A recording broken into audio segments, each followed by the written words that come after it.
इसके बाद हम इसके तीसरे सवाल पर आते हैं, जो काफी ज्यादा लोग पूछता है कि आरपीएफ कांस्टेबल का जो एग्जाम सेंटर है वो कहाँ जाएगा, क्योंकि ये काफी ज्यादा इंपॉर्टेंट सवाल है और ये काफी ज्यादा पूछा भी जाता है। ठीक है, और आपके मन में भी ये सवाल आता है। ठीक है, तो जैसा कि आप सभी ने देखा होगा कि पिछले साल जो आरपीएफ कांस्टेबल का एग्जाम हुआ था वो जोन वाइज और ग्रुप वाइज गया था। ठीक है, लेकिन इस बार जो आपका एग्जाम होगा वो ऑल इंडिया जाएगी। ठीक है, यानी कि आपका जो एग्जाम सेंटर जाएगा। आप बात करते हैं कि आरपीएफ कांस्टेबल का फिजिकल कैसे होता है। ठीक है, इसका फिजिकल कब होगा, ठीक है, इसके बारे में बात करते हैं। लेकिन उससे पहले अगर हम थोड़ा सा इसके एग्जाम पैटर्न की अगर थोड़ा सा हम बात कर ले तो अच्छा रहेगा। ठीक है, तो सबसे पहले अगर हम इसके एग्जाम पैटर्न की समझने की कोशिश करें तो आरपीएफ कांस्टेबल का जो एग्जाम पैटर्न है, तो यहाँ पर आपके मैथ से 35 नंबर का सवाल पूछा जाएगा, रीजनिंग से 35 नंबर का सवाल पूछा जाएगा और जीके से 50 नंबर का सवाल पूछा जाएगा। ठीक है, इसमें आपको 90 मिनट का समय दिया जाएगा, 1/3 की नेगेटिव मार्किंग रहेगी और 15% जो सीट्स है वो गर्ल्स के लिए रिजर्व रहेगी। ठीक है, इसके बाद अगर हम बात करते हैं फिजिकल की, ठीक है, तो सबसे पहले यहाँ पर आपको एग्जाम क्लियर करना होगा। ठीक है, तो जैसे ही आप एग्जाम्स को क्लियर करोगे, ठीक है, तो आपको यहाँ पे फिजिकल के लिए बुलाया जाएगा। जय हिंद दोस्तों, कैसे हैं आप सभी? आई होप आप सभी बहुत ही अच्छे होंगे, मस्त होंगे, जबरदस्त होंगे, जिंदाबाद होंगे और आपके आरपीएफ कांस्टेबल के एग्जाम्स की तैयारी भी बहुत अच्छे तरीके से चल रही है। दोस्तों, आप में से काफी सारे लोगों का काफी सारे सवाल आते हैं। ठीक है,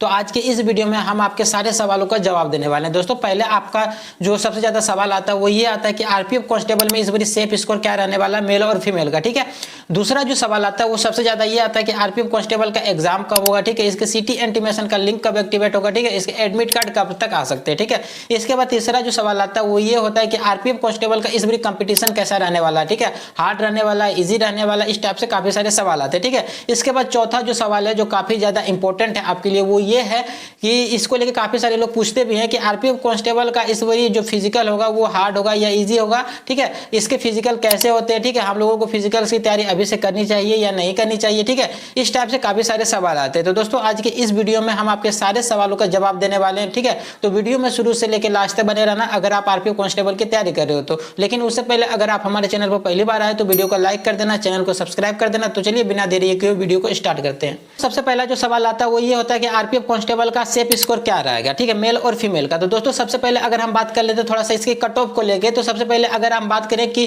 पिछला साल यानी कि प्रीवियस ईयर्स में जो 18-19 की जो भर्ती आई थी, ठीक है, उसमें जो कट ऑफ बनी थी, ठीक है, तो उस बारी जो कट ऑफ बनी थी वो काफी ज्यादा हार्ड बनी थी, यानी काफी ज्यादा हाई बनी थी। ठीक है, तो हो सकता है कि इस बारी उसी के मुकाबले अगर हम देखें तो उसी के आसपास आरपीएफ कांस्टेबल का इस बारी कट ऑफ रहने वाला। ठीक है, हालांकि उस समय जो आपकी कट ऑफ बनी थी वो जोन वाइज और ग्रुप वाइज बनी थी। ठीक है, तो इस बारी जो आपकी कट ऑफ बनेगी वो ऑल इंडिया कट ऑफ बनेगी, ना कि ग्रुप वाइज और जोन वाइज बनेगी। ठीक है, ये तो पहला क्लियर हो गया। अब बात करते हैं कि इस बारी आरपीएफ कांस्टेबल का मेल और फीमेल की कट ऑफ क्या रह सकती है संभावित। ठीक है, तो मैं एक अंदाजे में आपको बता देता हूं कि आरपीएफ कांस्टेबल का जो इस बारी सेफ स्कोर रहेगा, जो मैं काफी सारे टीचर्स का वीडियो देखता हूं, ठीक है, तो उसके आकलन से मैं आपको बता देता हूं, जो काफी सारे टीचर एक ही चीज बोल रहे हैं कि इस बारी जो आरपीएफ कांस्टेबल का जो सेफ स्कोर रहेगा वो मेल यानी जनरल ओबीसी ईडब्ल्यूएस में 90+ स्कोर करना होगा। ठीक है, यानी कि 90 से 95 आपका स्कोर रहेगा। अगर इतना स्कोर करते हो तो आपका यहाँ पर सिलेक्शन का प्रोबेबिलिटी काफी ज्यादा बन जाती है। ठीक है, इसके बाद अगर हम जनरल ओबीसी ईडब्ल्यूएस फीमेल की अगर हम बात करें तो अगर आप 70+ स्कोर करते हो तो यहाँ पर आप भी सेफ हो। ठीक है, वहीं अगर फीमेल आप एससी एसटी कैटेगरी से आती हो तो वहां पर अगर आप 50 से अगर 60 भी स्कोर करते हो इसके बीच में तो यहाँ पर भी आपका सिलेक्शन हो सकता है। ठीक है, तो आईएफ स्कोर के बारे में तो पता चल गया होगा। अब बात करते हैं कि आरपीएफ कांस्टेबल का एग्जाम कब होगा। दोस्तों, जैसा कि आप सभी को पता होगा कि अभी आज से 2 दिन पहले ही आरपीएफ कांस्टेबल का फॉर्म स्टेटस का लिंक एक्टिवेट किया गया। ठीक है, तो उसी के अगर हिसाब से हम देखें तो उससे पहले आप सभी को पता होगा कि आरपीएफ एसआई का एग्जाम हुआ। ठीक है, तो जो एसआई का एग्जाम हुआ था तो मैंने पिछले ही वीडियो में आप सभी को बोला था कि एसआई का जो फॉर्म स्टेटस का लिंक एक्टिवेट किया गया था वो 30 सितंबर को किया गया था। ठीक है, उसके बाद आपका जो एग्जाम हुआ था वो 2 दिसंबर से स्टार्ट हुआ था। ठीक है, तो उसी के हिसाब से अगर हम बात करें कि आरपीएफ कांस्टेबल का एग्जाम कब होगा तो इस बार जो आपका एग्जाम होगा वो आपके 20 मार्च से स्टार्ट हो सकती है। ठीक है, ये मैं अंदाजा बता रहा हूं। ठीक है, ये कोई कंफर्म नहीं है। ठीक है, तो आप इतना मान के चल सकते हैं। ठीक है, और इसका जो सिटी इंटीमेशन का लिंक एक्टिवेट होगा वो आपके 10 मार्च से स्टार्ट हो जाएगा। ठीक है, और उसके बाद जो आपका एडमिट कार्ड होगा वो आपके एग्जाम से जस्ट 4 दिन पहले ही आ जाएगी। ठीक है, अब मैं ऐसा इसलिए बता रहा हूं क्योंकि जब हम आरपीएफ एसआई का अगर आरपीएफ कांस्टेबल से कंपैरिजन करेंगे तो इतना ही समय आपका बचता है, यानी कि 2 महीना का ही समय बचता है। उसमें भी 2 महीने का समय लगा था एग्जाम होने में। ठीक है, और इसमें भी 2 महीना का ही समय लगेगा। ठीक है, तो आप मान के मोटा मोटी चल सकते हो कि मार्च में ही इसका एग्जाम होगा, क्योंकि अगर टीचर लोग बस एक ही चीज बोल रहे हैं कि जो आरपीएफ कांस्टेबल का एग्जाम होगा होगा, संभावित है कि मार्च में होगा, क्योंकि पहले से ही फिक्स है कि इसके बाद जो अप्रैल मई जून में जो एग्जाम होगा वो पैरामेडिकल और एनटीपीसी का होगा, ठीक है। हालांकि पैरामेडिकल का एग्जाम काफी ज्यादा दिनों तक नहीं चलती, क्योंकि इसमें देखा जाए तो फॉर्म भी काफी कम भरे जाते हैं, ठीक है, 5 से 10 लाख फॉर्म भरे जाते हैं, ठीक है। और इसका भी एग्जाम टीसीएस कंडक्ट करवाती है, ठीक है। तो ये ज्यादा दिन तक एग्जाम नहीं चलेगी, ठीक है। इसके बाद हम आ जाते हैं एनटीपीसी पर। तो देखा जाए तो एनटीपीसी का एग्जाम जो आपकी होगी, ठीक है, वो आपके 2 महीने तक चलेगी। अभी 2 महीने तक इसलिए चलेगी क्योंकि देखा जाए तो ये 12th लेवल और ग्रेजुएशन लेवल की पोस्ट होती है, ठीक है। तो इसमें काफी सारे कैंडिडेट्स फॉर्म भरते हैं, ठीक है। तो इसमें कंपटीशन भी काफी ज्यादा टफ रहेगी, ठीक है, कट ऑफ भी ज्यादा हाई जाएगी, ठीक है। तो हो सकता है कि इस बार इसका एग्जाम काफी लेट चले, यानी कि काफी दिनों तक चले, ठीक है। इसके बाद हम इसके तीसरे सवाल पर आते हैं, जो काफी ज्यादा लोग पूछता है कि आरपीएफ कांस्टेबल का जो एग्जाम सेंटर है वो कहां जाएगा, क्योंकि ये काफी ज्यादा इंपॉर्टेंट सवाल है और ये काफी ज्यादा पूछा भी जाता है, ठीक है। और आपके मन में भी ये सवाल आता है, ठीक है। तो जैसा कि आप सभी ने देखा होगा कि पिछले साल जो आरपीएफ कांस्टेबल का एग्जाम हुआ था वो जोन वाइज और ग्रुप वाइज गया था, ठीक है। लेकिन इस बार जो आपका एग्जाम होगा वो ऑल इंडिया जाएगी, ठीक है। यानी कि आपका जो एग्जाम सेंटर जाएगा आपके घर से 200 किलोमीटर या 150 किलोमीटर की दूरी में ही रहेगा, ठीक है। क्योंकि जैसा कि अभी आपने देखा था कि एएलपी का जो एग्जाम हुआ था, ठीक है, आरपीएफ एसआई का एग्जाम हुआ, टेक्नीशियन का एग्जाम हुआ, जेई का एग्जाम हुआ था, तो आपके घर से आपके 1 से 150 किलोमीटर की दूरी में ही आपका एग्जाम सेंटर रहेगा, ठीक है। तो वहीं पर आपको एग्जाम जाके देना है, ठीक है। तो आई होप आपकी ये डाउट तो क्लियर हो गई होगी, ठीक है। अब बात करते हैं कि आरपीएफ कांस्टेबल का फिजिकल कैसे होता है, ठीक है, इसका फिजिकल कब होगा, ठीक है, इसके बारे में बात करते हैं। लेकिन उससे पहले अगर हम थोड़ा सा इसके एग्जाम पैटर्न की अगर थोड़ा सा हम बात कर ले तो अच्छा रहेगा, ठीक है। तो सबसे पहले अगर हम इसके एग्जाम पैटर्न की समझने की कोशिश करें तो आरपीएफ कांस्टेबल का जो एग्जाम पैटर्न है, तो यहाँ पर आपका मैथ से 35 नंबर का सवाल पूछा जाएगा, रीजनिंग से 35 नंबर का सवाल पूछा जाएगा और जीके से 50 नंबर का सवाल पूछा जाएगा, ठीक है। इसमें आपको 90 मिनट का समय दिया जाएगा, 1/3 की नेगेटिव मार्किंग रहेगी और 15% जो सीट्स है वो गर्ल्स के लिए रिजर्व रहेगी, ठीक है। इसके बाद अगर हम बात करते हैं फिजिकल की, ठीक है, तो सबसे पहले यहाँ पर आपको एग्जाम क्लियर करना होगा, ठीक है।